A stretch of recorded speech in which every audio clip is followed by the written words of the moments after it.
All right, welcome back to the Jason Gray Show.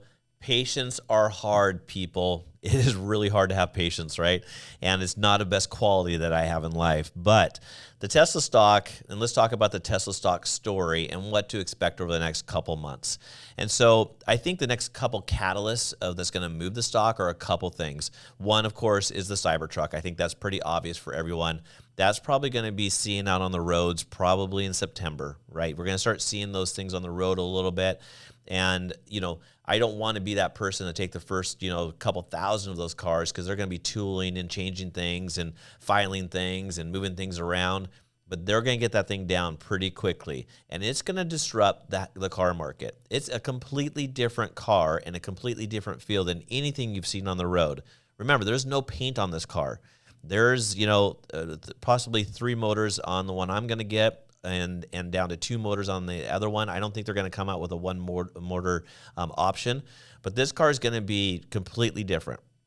I think the next catalyst that's going to happen is the full self-driving continuously getting better and better and better. And I think they have to get that dialed in for the next really major push on the stock price. Between the Cybertruck, which is going to create a lot of lift, and then you got the full self-driving, which is going to help a lot.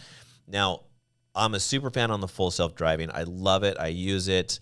I would let the car do more. I just don't feel comfortable with some of the stops, the roundabouts, and some actions it sort of does. It just doesn't feel like a comfortable ride. And I'm more thinking about the people that are around me. And so, but has it improved dramatically? Yes. It's amazing on the road. It's shocking to me that when I don't have it or I'm not using it and I'm driving one of the other cars, that I'm having to drive the car so much. It sort of sucks. Anyways, the next piece of the puzzle is obviously, I think, Elon removing his position of the CEO of Twitter. I think that's a distraction, and I don't think his actions are going to change any differently. I think it's literally just announcing a title for someone else to take over. And that then will give the impression, and that the story has sort of moved back to SpaceX and Tesla and the Boring Company. And so I think that's going to happen at the end of this year. And the reason why it is, Elon has said this before, that he's going to do this. And so I think those are the 3 big catalysts of things that are going to happen. So the interesting thing about Tesla and just the overall story is the story has changed, and this is really a story stock, right? You either believe in the story or you don't believe in the story, and there's 2 big camps here. That one truly believes and the other one doesn't believe. I'm the believer camp, right? And you all know that already. But if they can disrupt the auto industry, what they have done, I mean, you take a look at the price reductions they've done on their cars recently, and you look at the original OEMs, and they're losing so much money on every electric car that they're producing that they have a real difficult time what to decide what to do. So I don't think Tesla's intentionally putting the pressure on them or putting their foot to their neck, but they really are. And Tesla's using this as excuses. We're generating cars. We just need to get more cars on the road, because even if they take a 0 profit on their cars, they're worried about the long-term amount of money they can make on the cars. And that's when it goes into that full self-driving aspect of it.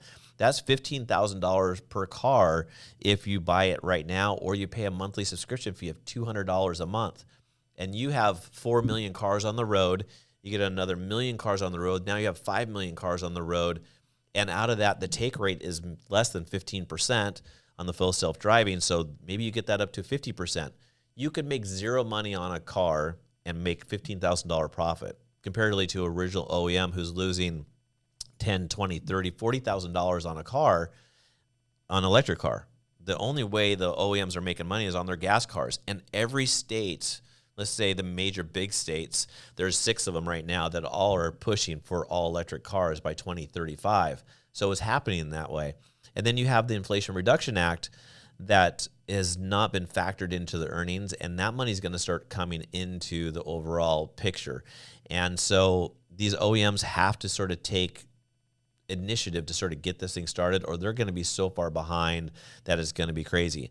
Now, the only thing that could really, I think, move this around a little bit is this AI, it's this intelligence that's sort of happening through the computer industry that could get them caught back up in regards to the full self-driving aspect for other car manufacturers. No other car manufacturer has this capability or even going to the steps that Tesla is. Now, the same point in time is AI might help Tesla get it quicker. Now, Elon had mentioned that he thinks full self-driving will happen by the end of this year. Now, he has said this multiple years. There's been multiple cases where you see videos that he says full self-driving is coming to the market. He's got to get that into the market because, unfortunately, he's getting himself into a situation where it's lasted so long that it could be like, unfortunately, a class action lawsuit because of the claims that have happened. Now, one thing that I thought would be intriguing is, and I would love this, is for Tesla to allow you to transfer your full self-driving to a new car purchase. Because I got a 2018 Tesla 3 Performance that has full self-driving, but I don't want to spend the money for full self-driving again when I've already spent it and it really doesn't work fully. Not fair to me. So I think it would be a good marketing play for Tesla to go ahead and allow some transfers for someone who's maybe owned a car for longer than 2 to 3 years and allow them to transfer to a new car. I'd rather have a brand new car, to be honest with you. Mine doesn't have even miles on it, but still, it'd be nice to have that. So I think these are some things that are happening. There's a lot of people that are talking about lack of advertising and how that could be a catalyst to the stock as well. But you have to remember, Elon's got 130 million followers on Twitter. If he would simply he doesn't have to come up with an ad campaign. He could really just literally say, hey, here's a new commercial we did with Tesla, and watch it. And, maybe talk about the charging stations on how easy they are, or their technology piece, or that they're making their own batteries, or they're getting money back from, the IRA, and talk about full self-driving in these videos. I think he could market just on his own in regards to what's sort of happening because he's got so many followers. Remember, 130 million people is a lot of people that are watching what he's saying on Twitter. So Twitter is going to be a great piece for him, but I think it's a distraction, and I think the street really wants to see that he's just focusing on SpaceX and Tesla and trying to get away from all the rest of the noise around him. So just my 2 cents on the Tesla stock. Hope you like this video. Like and subscribe. Let me know what you'd like me to talk about in regards to Tesla, and then what I'll do is, of course, make some content based on that information. You will have lots of resources out there for Tesla stock in regards to what happens daily. It's shocking to me how much data comes out every day about Tesla. It's sort of weird. But anyways, like and subscribe. I'll talk to you soon. Bye-bye.